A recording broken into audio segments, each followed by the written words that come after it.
स्वयं को जानने का अर्थ है विश्व के साथ अपने संबंध को जानना। यही हमारा जीवन है। जीवन अर्थात समग्रता के साथ हमारा संबंध। क्या उस संबंध को समझने के लिए किसी विशेषज्ञता की ज़रूरत होती है? नहीं।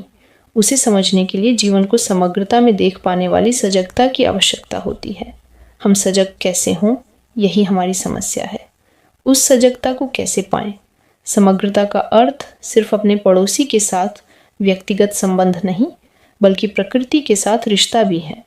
उन तमाम वस्तुओं के साथ हमारा संबंध जो हमारे अधिकार में है, विचारों, भ्रांतियों व इच्छाओं आदि के रूप में मन में उपजी क्रियाओं के साथ हमारा संबंध। संबंध की इस समस्त प्रक्रिया के प्रति हम कैसे जागरूक हों?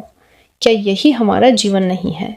संबंध नहीं तो जीवन भी नहीं है, और संबंध को समझने का अर्थ अलगाव नहीं है।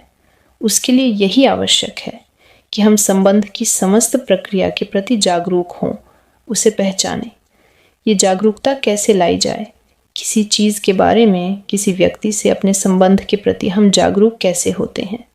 पेड़ों के प्रति, पंछियों के कलरव के प्रति आप कैसे सजग होते हैं? अखबार पढ़ते हुए भी अपने भीतर होने वाली प्रतिक्रियाओं के प्रति आप कैसे सजग होते हैं? सबसे पहले किसी उद्दीपक के प्रति हमें अपनी प्रतिक्रिया का एहसास होता है कि नहीं? इसमें तो कोई दो राय नहीं होगी।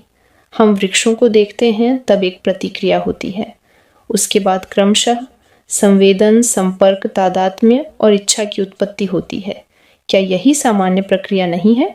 वस्तुतः इसे देख पाने के लिए पुस्तकों का अध्ययन जरूरी नहीं है। आपकी सुख दुख तादात्म्य के जरिए मिलते हैं। हमारी क्षमता में निहित रहता है सुख पाने और दुख से बचने का सरोकार। यदि आप किसी बात में रुचि रखते हैं और वह आपको सुख देती है तो क्षमता तुरंत आ जाती है। उस तथ्य का एहसास तुरंत हो जाता है। यदि यह कष्टप्रद है तो उससे बचने की क्षमता विकसित की जाती है। जब तक हम अपने आप को समझने के लिए किसी क्षमता का सहारा लेंगे, तब तक हम समझ से वंचित ही रहेंगे, क्योंकि समझ क्षमता पर निर्भर नहीं होती। ये कोई तकनीक नहीं है जिसको आप निरंतर प्रयत्न करके सीखते हैं। अपने प्रति जागरूकता की परख संबंधों में घटित होने वाली क्रिया प्रतिक्रिया के दौरान ही हो सकती है। कैसे हम बातचीत करते हैं, कैसे व्यवहार करते हैं, उसी में उसकी परख हो सकती है। बिना किसी तादात्म्य के, बिना किसी तुलना के, बिना किसी निंदा के अपना निरीक्षण कीजिए।